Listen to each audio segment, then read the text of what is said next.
Netflix has a new series based on a popular 1988 comic book called The Sandman. Our TCL movie guy, Paul McGuire-Grimes, sits down with the cast and finds out how this cult classic came to life. Your waking world is shaped by dreams and nightmares that I create and which I must control. Sandman comics had such this massive following for decades. What do you think it is about Neil Gaiman's characters and the writing that just continues to fascinate us? Oh my, that's a very good question. I think it's because it's offering something that's a bit of a fantasy, which is far from you, but at the same time, he incorporates little human experiences that are close to you. If dreams disappear, then so will humanity. I could do without dreams for a while. I haven't had a decent night's sleep in ages. What is it about this team now in the right time of this medium to finally bring it to life? David Goyer and I and Alan came as a team determined to make the Sandman that was in the books into a thing that would be on television, that would look and taste and feel like the thing that people loved. How do you then look at all this text and all these comics to then try to either expand or adjust to then fit in the medium of episodic television? Well, it was that was one of the chief pleasures of it, and knowing that I had a collaborator and a partner who encouraged me to do that made me brave with the writers in the writers' room to make bold choices and to say what if. I feel so incredibly lucky as an actor because I've got this rich source of material that I can pull from, and then on top of that, I've got the creator there, and then on top of that, we've got Alan Heinberg, who's adapted this amazing script. Sandman is about storytelling, and it's about the one thing that unites all of us, no matter who we are, where we're from, whether we be human or dinosaur. We all dream.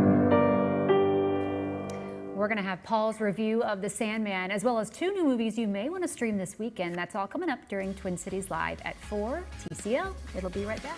Welcome back to Twin Cities Live. Earlier in the show, our movie guy sat down with the cast of The Sandman. But is the new Netflix series worth a watch this weekend? Paul McGuire-Grimes is here with his review. Perfect weekend, Paul. If you got it, you can stay inside. Yeah, absolutely. It's going to rain a little bit. Okay, so we saw the junket, the interviews with the Sandman characters, the cast. What do you think about this show? So I had never read the comics, so I went into this very blind, and I came to really love this show. So I will say, if you're like me, if you're like, I've never read, what am I expecting? No, I don't know this. It's 10 episodes, and to me, it felt like Game of Thrones meets The Matrix. And if you are coming in blind, pay attention to the first couple of episodes, because there's a lot of world building, there's a lot of context. But then as the show goes on, each episode, the majority of the episodes really are kind of like little mini movies. As that's Morpheus' dream. He meets these other characters in each episode that kind of personify death, despair, Lucifer, trust and lies. So like it's all of these really heady concepts built in this world that Neil Gaiman created, and the performances are great. You're really captivated. I was just kind of blown away by what they accomplished. It looks beautiful. It's gorgeous. I mean, it is a big CGI spectacle while still kind of adhering to what the story is and these characters. You know, some of these types of shows are like all about the visual effects, and then these characters get left to the wayside. No, like I was intrigued by the characters, the concepts that get brought up, the conversations about life, death, dreaming, who we are in a wake. It's really thought-provoking. Okay, ticket stubs on this so one. 4 out of 5 for The Sandman on Netflix right now. Okay, Paul, you also talked with the cast of a new movie that's out on Hulu called Not Okay. Take a look. Have you ever wanted to be noticed so badly? Hi, Mom. You want to hang out tonight? Oh. You didn't even care what it was for. How do you manage your own relationship with social media, and what society or even industry may expect out of you? Gosh, it's so interesting. It's such a divide. Like I have friends of mine that are only a couple years older than me that are so annoyed that they feel like they need social media for their work or for certain whatever, for if you have a brand deal or whatever, and you have to post on it, and it's so in some ways even fun for me because it's a part of my wiring of my brain. I was the generation that had it at 12, 13, 14. So like my most formative years were influenced by social media. Really glad you're not dead. Me too. Isn't she so strong, everybody? Your performance as Colin is so perfectly calibrated. Was it really easy to find who he was, or did you kind of search out influencers to kind of learn their behavior? No, I think it all just came naturally. But I think it's because it's so just woven into everything we're scrolling through all day, every day anyway. Did you study like specific influencers or like, you know, to kind of get into that culture, that lifestyle, to understand what that psyche is? Because there's something in our brain about that world. Yeah, I definitely spent way too much time on TikTok researching for this. It's all purely research. Right. And a lot of time on Instagram. I watched a lot of YouTube. I mean, I tried to immerse myself in internet trends as much as I could. Now I'm like trying to undo it. Okay, this is on Hulu. Yeah. Tell us kind of the premise for this. So the premise is about this woman named Dani Sanders who is dying to be famous. She really likes this world of influencers. So she fakes a writer's retreat in Paris to like start this blog. And then when there's actually an explosion in Paris, she decides to fake being a survivor. So she gets all this attention and saying this hashtag I am not okay, which is where the title comes from. So she is down this rabbit hole of all these lies that have spread. And at the same time, she then actually meets a survivor of a mass shooting who's actually trying to use her platform and her social media for good.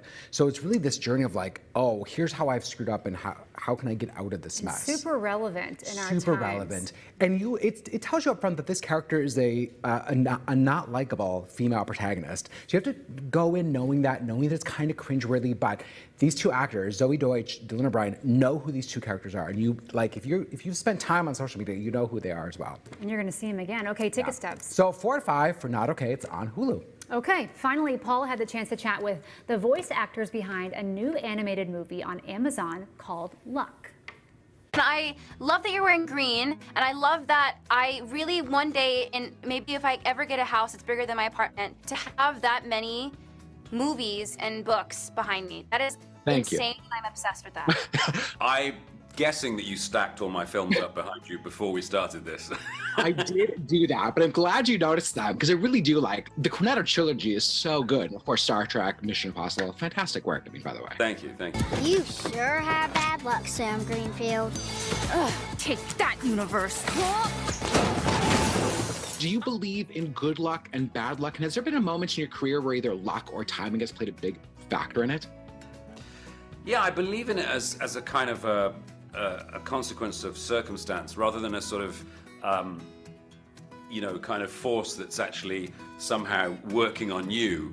I feel like luck is something that you make for yourself, really. I definitely believe in luck. I don't think that it's everything. I think sometimes maybe it's such a good feeling to believe in luck, but I sometimes feel like it's more of the cherry on top of hard work and dedication and just the universe, just being the universe, right place, right time. Do you believe that acknowledging bad luck is important? I think we don't know which is which many times. Sometimes a thing you think is good luck isn't bad luck or anything, it's just an event. And sometimes bad luck is actually a very wonderful, great thing. So I think the analyzing of what is good luck and bad luck is sometimes a waste of energy for us. It's better just, in my mind, to be grateful as things come, and as things happen, we get to learn stuff. Good luck to us both.